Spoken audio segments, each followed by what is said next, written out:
आशीर्वाद राउत अपनी एसआई परीक्षा की तैयारी पिछले 4 साल से कर रहे हैं। एक दिन उन्होंने न्यूज़ में देखा कि एएसआई एग्ज़ाम पोस्टपोन हो गया है और कुछ दिन बाद पता चला कि प्रश्न पत्र बिक रहा था, जिस पर पुलिस की जांच चल रही है।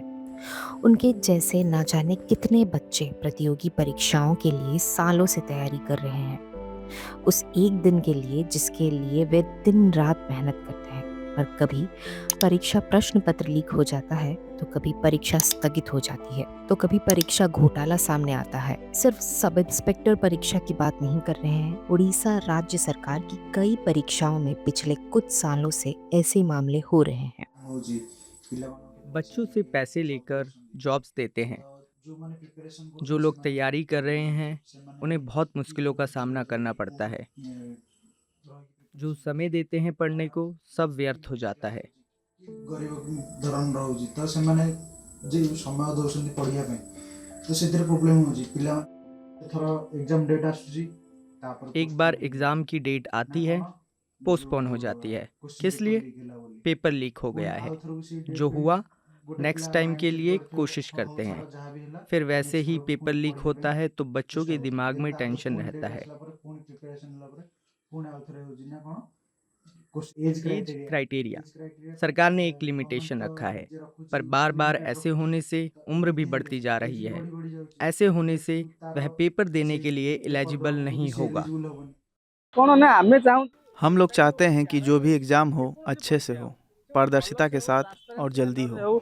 शीघ्र हो सरकार से पिलाने में चाकरी बाकरी जदि पाइबेनी सेमाने भी ऐसे हइराण मामलों तांकर भी पर सबको सोचना फैमिली अछि चाहिए। परिवार बच्चों को नौकरी चाहिए, समस्त सब उन्हें पिला भी माने अपने परिवार को आर्थिक देखना है। सच्छल नथांती सब लोग तो आर्थिक रूप सरकार से सक्षम दायित्व नहीं जे होते हैं। समस्त आर्थिक सच्छल करिबे गोटे जानिया दरकार जे गोटे पिला सरकार को जो भी पाठ समझना पढुची चाहिए, गोटे अगर कोई पढ़ मैक्सिमम रहा टू है मैक्सिमम गोटे टाइम तो उसे लागे गोटे पढ़ने के 6 लिए मास अधिक कि से 8 अधिक मास समय मिलना गोटे चाहिए। रिक्रूटमेंट प्रोसेस सारिया दरकार सब बोले स्ट्राइक रे जिबे पिला अगर बच्चे माने हमेशा सरकार को ऐसे जणेबे स्ट्राइक पर ताले जाएंगे, सरकार को सरकार भूल को अछि बताते सी रहेंगे, जदि तो फिर चाहूचंती जे सरकार का क्या काम माने है। लोक वोट भी हम पढ़ुतबे लोग ही आगु देते देबे हैं, तापर तार तो समाधान उन्हें हमारी जब समस्याओं आसीबे का कि आमे समाधान करिबु करना चाहिए, ताले आमे भूल करदबु वरना हम सरकार वोट माने देकर जो जो गलत कर सदस्य रहे हैं। अछंती आमे वोट देगी एजुकेशन का एग्जाम था जो आरआई था एआई था एंड अदर ऑफिस मतलब पोस्ट के लिए वो एग्जाम था। उस एग्जाम में आप देखोगे उसमें भी वो एग्जाम को पोस्टपोन किया गया। अभी एसआई का एग्जाम में वो पोस्टपोन किया गया। ओटीईटी एग्जाम जो सबसे महत्वपूर्ण एग्जाम था वो उसमें भी क्या हुआ आप देखोगे। स्पेशल ओटीईटी एग्जाम जो था उसमें भी इरेगुलरिटीज हुआ। इसका रीजन क्या है? गवर्नमेंट तो बदल गया है, अभी नया सरकार है, डबल इंजन का सरकार है। तो जहां पे अगर देश में देखोगे जहां पे बीजेपी का सरकार है वहीं पे पेपर लीक हो रहा है। रिक्रूटमेंट कर रहे हैं, वो रिक्रूटमेंट भी प्रोसेस कंप्लीट नहीं हो पा रहा है, कहीं पे पेपर लीक हो रहा है, कहीं पे इरेगुलरिटीज हो रहा है। तो ये एक बड़ा घोटाला है। जो जब घोटाला है जैसे दूसरे राज्यों में आप देखोगे, वो मध्य प्रदेश में देखो, यूपी में देखो, इसी तरह उड़ीसा में भी ये घोटाला चल रहा है और इसको इसका जो परिणाम है वो युवाओं को भुगतना पड़ रहा है।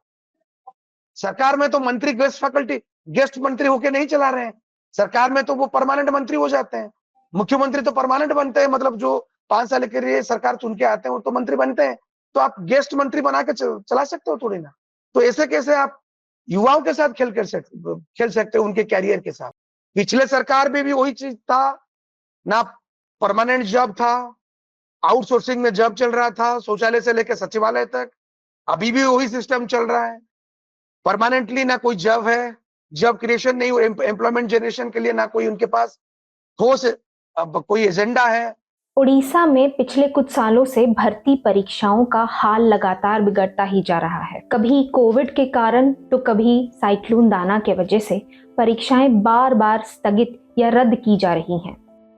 OSSC JE civil main written exam जो 16 जुलाई को हुई थी उसे रद्द कर दिया गया था।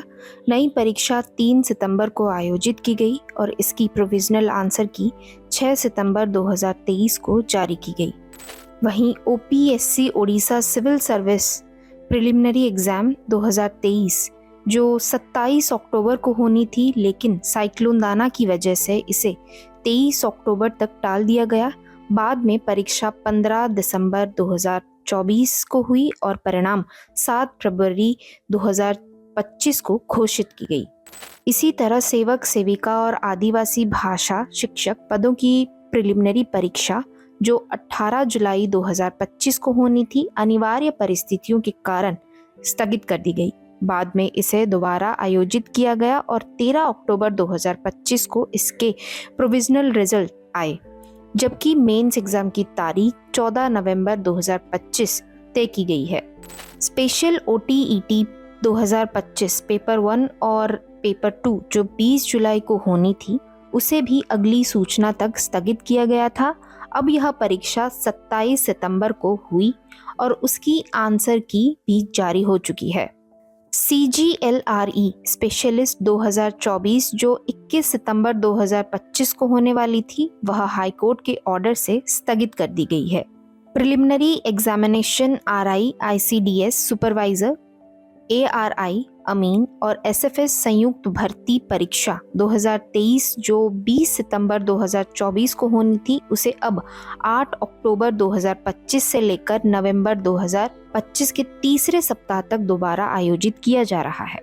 इसके अलावा 17 जनवरी को OPRB ने 933 सब इंस्पेक्टर पदों के लिए परीक्षा की घोषणा की थी। जो परीक्षा 8 और 9 मार्च को होनी थी, बदलकर जो 5 और 6 अक्टूबर को होने के लिए तय किया गया। पर 30 सितंबर को भर्ती घोटाला सामने आया, जिसमें बरमपुर पुलिस ने ओडिशा और आंध्र प्रदेश के बॉर्डर पर 3 बसेस को पकड़ा, जिसमें 170 लोग पकड़े गए, जिसमें से 114 लोग सब इंस्पेक्टर के एस्पिरेंट्स थे। अब तक इस परीक्षा की कोई नई तारीख घोषित की गई नहीं है।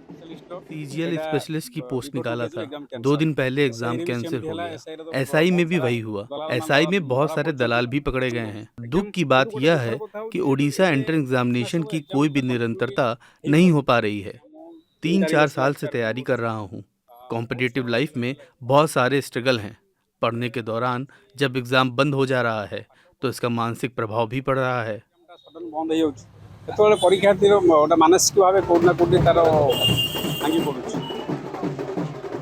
ପୂର୍ବରୁ ମଧ୍ୟ ମାର୍ଚ୍ଚ 8 ଏବଂ 9 ରେ पहले भी 8 और 9 मार्च को यही एग्जाम होने वाला था। राज्ୟରେ ହେବାକୁ ଥିଲା। बच्चे भी पुलिस की नौकरी के लिए बहुत मेहनत कर चुके थे, पर दुख की बात यह है कि परीक्षा नियुक्ति प्रक्रिया में ही चल रही है। ପ୍ରିପାରେସନ୍ କରୁଥିଲେ। ସରକାରୀ ଚାକିରି ସୁଯୋଗ ସୃଷ୍ଟି ହେଇଛି, ଆମେ ପୋଲିସ ଚାକିରି କରିବୁ। କିନ୍ତୁ ଦୁଃଖର ସହିତ କହିବା ପାଇଁ ପଡୁଛି, ଏ ରାଜ୍ୟରେ ଯୋଉ ନିଯୁକ୍ତି ବ୍ୟବସ୍ଥା, जो परीक्षा व्यवस्था संपूर्ण रूपे भड़ारे चली। राज्य में प्रश्न पत्र की बिक्री हुई है, जिससे एक बेबसी की स्थिति बन गई है। जो बच्चे इसे खरीदेंगे, अगर वे इस व्यवस्था को देखेंगे, एक भ्रष्ट बच्चे को जब पुलिस में नौकरी मिलेगी, तो सोचिए राज्य का क्या हाल होगा। इन सारी घटनाओं से एक बात साफ दिख रही है, उड़ीसा में भर्ती प्रणाली पर लोगों का भरोसा लगातार कम होता आ रहा है। बार बार postponement, exam cancellation, exam scam से लाखों युवा परेशान हैं। कोई वहां मेहनत करके उस पद को या उस नौकरी को पाने के लिए कोशिश कर रहा है, तो कोई पैसे देकर उस पद को खरीद रहा है। पर रिक्रूटमेंट बॉडी क्या कर रही है? अंत में संघर्ष तो वो एस्पिरेंट्स ही कर रहे हैं। मैं आकांक्षा राउत, न्यूज लॉन्ड्री के लिए। पत्रकारिता का नासूर बन चुके विज्ञापन के मॉडल को खारिज करके खबरों की इस दुनिया को बदलिए, ताकि पत्रकारिता आपके लिए जवाबदेह बने। newslaundry.com/subscription पर क्लिक कीजिए और अपने मन मुताबिक पेमेंट का विकल्प चुनिए, क्योंकि हमारे सब्सक्राइबर्स का नारा है, मेरे खर्च पर आजाद हैं खबरें।